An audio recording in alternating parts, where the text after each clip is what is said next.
Hi guys, இன்னைக்கு நம்ம என்ன படம் பார்க்க போறோம்னா 2024ல அமேசான் பிரைம்ல ரிலீஸ் ஆன இன்ஸ்பெக்டர் ரிஷி அப்படிங்கிற வெப் சீரிஸ் தான் பார்க்க போறோம். ஆல்ரெடி இந்த வெப் சீரிஸோடைய ஃபர்ஸ்ட் எபிசோடு நம்ம சேனல்ல போட்டிருக்கோம். பார்க்காதீங்க, போய் பார்த்துட்டு வந்துருங்க. இது எபிசோட்ஸ் 2. ஃபர்ஸ்ட் எபிசோடு எங்க முடிஞ்சதுன்னா, 2 செக்யூரிட்டி கார்ட்ஸ் வந்துட்டு ஃபாரஸ்ட்டுக்குள்ள நைட் டியூட்டிக்காக போறாங்க. அப்படி போறவங்க திடீர்னு வனரட்சியை பார்த்து பயங்கரமா கத்துறாங்க. அந்த இடத்துலயே கட் பண்ணி முடிச்சாங்க. இப்போ எபிசோட் 2 தான் பார்க்க போறோம். ஃபர்ஸ்ட் சீன்ல நம்ம ஹீரோ ரிஷியை தான் காட்டுறாங்க. ஒரு ரவுடி கூட பயங்கரமா சண்டை போட்டு ஒரு பொண்ணை காப்பாத்துறாரு. ஒரு மீட்டிங் ஹாலை காட்டுறாங்க. அதுல போலீஸ் ஹையர் ஆபீசர்ஸ் எல்லாம் பேசிட்டு இருக்காங்க. அப்ப ஐஜி ஏசி கிட்ட என்ன சொல்றாருன்னா, நீங்க இந்த கேஸை ரிஷி கிட்ட கொடுப்பீங்கன்னு நான் நினைச்சு கூட பார்க்கல அப்படிங்கிறாரு. அதுக்கு ஏசி, சார் அந்த இன்சிடென்ட் நடந்து 3 வருஷம் ஆகுது.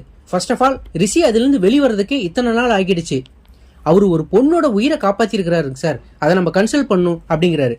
உடனே இன்னொரு போலீஸ் ஆபீசர் என்ன சொல்றாருன்னா, அது எப்படி சார், நம்ம ரூல்ஸ் படி ஒரு கண் இல்லாத ஒருத்தரை மறுபடியும் டியூட்டியில ஜாயின் பண்ண வைக்க முடியும் அப்படிங்கிறாரு. நம்ம ஹீரோவுடைய லைஃப்ல ஏதோ ஒரு முக்கியமான இன்சிடென்ட் நடந்திருக்கு. அது என்ன அப்படிங்கிறது போக போக தான் ரிவீல் பண்ணுவாங்க. அடுத்த சீன்ல ஃபாரஸ்ட் ரேஞ்ச் ஆபீசர் எல்லாம் அந்த 2 பொண்ணுங்கிட்ட விசாரிச்சுட்டு இருக்காங்க. என்ன நடந்துச்சு நேற்று நைட்டு அப்படின்னு கேட்டுட்டு இருக்காங்க. அப்ப அடிப்பட்ட செல்விங்கிற காட்ஸ் என்ன சொல்றாங்கன்னா, நான் வனரட்சியை பார்த்தேங்க சார், கேத்தியும் பார்த்தா, ஆனா அவ உண்மையை சொல்ல மாட்டேங்கிறா அப்படின்னு சொல்லிட்டு பயங்கரமா அழுகுறா. அதுக்கு சத்யா, போதும் நிறுத்துங்க, இது மாதிரி கட்டுக்கதையெல்லாம் சொல்லிட்டு தெரிஞ்சிங்கன்னா வேலையை விட்டு தூக்கிடுவேன் அப்படின்னு திட்டிட்டு கிளம்பிடுறான்.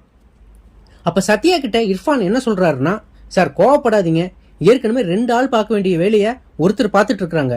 வீட்டுக்கெல்லாம் போய் மாச கணக்கில் ஆகுது. அவங்க ஸ்ட்ரெஸ்னால இப்படி பேசிட்டு இருக்காங்க, விடுங்கன்னு சொல்லி சமாதானப்படுத்துறாரு. உடனே சத்யா, சரி ஓகேண்ணா, அவங்களுக்கு வேணும்னா ஒரு 2-3 நாள் லீவ் எடுத்துக்க சொல்லுங்க அப்படின்னு சொல்லிட்டு 2 பேரும் கிளம்பிடுறாங்க. அடுத்த சீன்ல எஸ்ஐ ஐயனாரும் சித்ராவும் ஹாஸ்பிட்டலுக்கு வேகமா வராங்க. வரும்போதே 2 பேரும் ரிஷியை திட்டிக்கிட்டே வராங்க. நேத்தே சொல்ல வேண்டியதானே, இப்ப திடீர்னு வர சொல்றான், ஏற்கனவே ப்ரமோஷன் போச்சு, இப்ப டிபார்ட்மெண்ட்ல இருக்கிற கொஞ்சம் நஞ்ச பேரையும் வாங்கிடுவான் போலன்னு சொல்லி டாக்டருடைய ரூம்குள்ள வராங்க.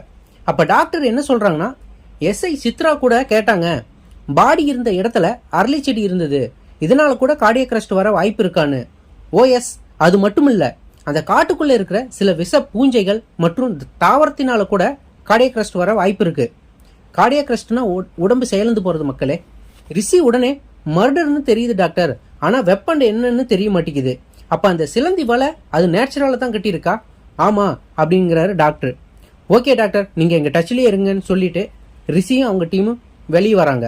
வெளியே வந்ததுமே ரிஷி 2 பேர்கிட்டையும் இதே மாதிரி சிமிலியர் மர்டர் நடந்திருக்கான்னு செக் பண்ணி பார்க்க சொல்றான். அதுக்கு சித்ரா என்ன சொல்றாருன்னா, சார் நீங்க சொல்ற மாதிரி சிமிலியர் இன்சிடென்ட் இருந்திருந்தா ஃபாரஸ்ட் ஆபீசருக்கு தெரிஞ்சிருக்கும்ல, அவங்க நம்ம கிட்ட சொல்லியிருப்பாங்களே அப்படிங்கிறா. சரி ஓகே, நம்ம அவங்கள போய் பார்க்கலான்ட்டு ரிஷி அண்ட் டீம் கிளம்புறாங்க. அங்க ரிஷி டீம் வரதை பார்த்து, இவங்க எதுக்கு இங்க வராங்க சார் அப்படின்னு இர்ஃபான் கேட்கறான். நம்மளை பார்க்க இல்லைண்ணே, டிஎஃப்ஓவை பார்க்க வராங்க அப்படின்னு சத்யா சொல்றான். இந்த மீட்டிங் அரேஞ்ச் பண்ணதுக்கு ரிஷி சத்யாவுக்கு தேங்க்ஸ் பண்றான். அப்படியே இனி நீங்க என்ன சார்னு கூப்பிட வேணாம், ரிஷின்னு கூப்பிட்டாலே போதும்னு சொல்றான். ரிஷி சத்யா கிட்டையும் இர்ஃபான் கிட்டையும் அவங்க ஒர்க்கிங் எக்ஸ்பீரியன்ஸை பத்தி கேட்டுக்கிட்டே வரான். இர்ஃபான் வேலை இருக்குன்னு சொல்லிட்டு கிளம்பிடுறான். சத்யா டிஎஃப்ஓ கிட்ட கூட்டிட்டு போறான். டிஎஃப்ஓ, நீங்க இதே மாதிரி இன்சிடென்ட் நடந்துடான்னு கேட்டீங்களே? ஆமா, இதே மாதிரி ஒன்று நடந்திருக்கு.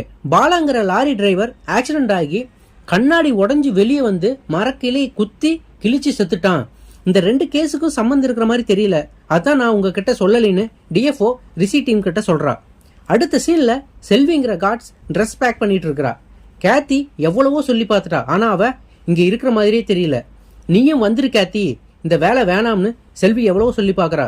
கேத்தி இங்க இந்த விட்டுட்டு வர ஐடியாவிலே இல்லை.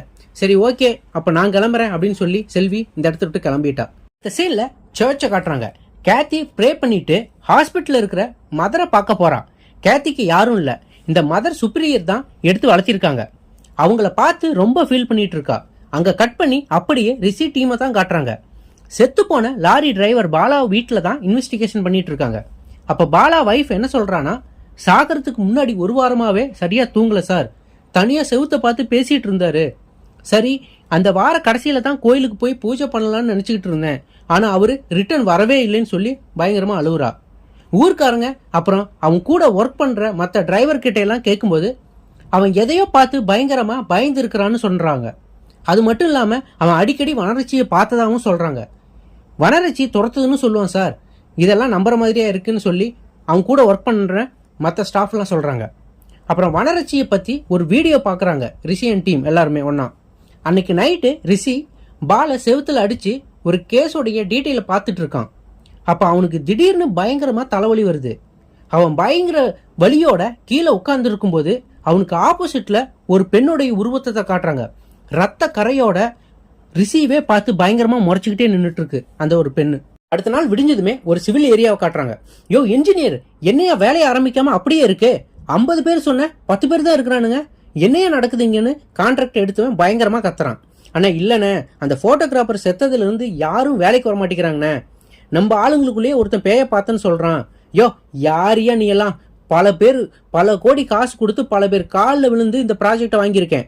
இவனுங்க யாரும் வேணாம், தமிழ் தெரியாத 40 பேரை நான் இறக்குறேன், நீ வேலையை ஆரம்பின்னு சொல்லிட்டு கிளம்பிட்டான்.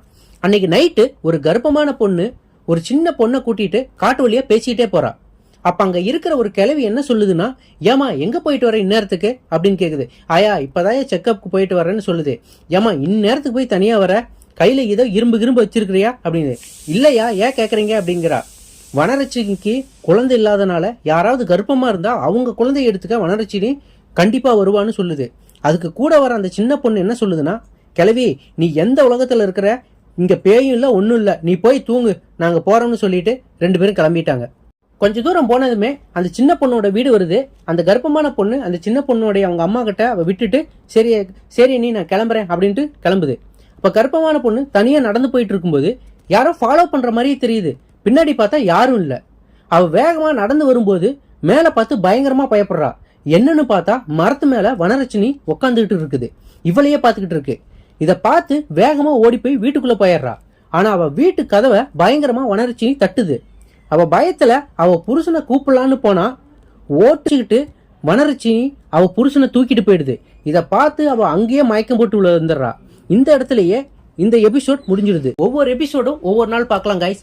Okay bye. உங்கள் நான் மணிகண்டன் ஸ்ரீனிவாசன் மற்றும் கார்த்திக் ராஜ்.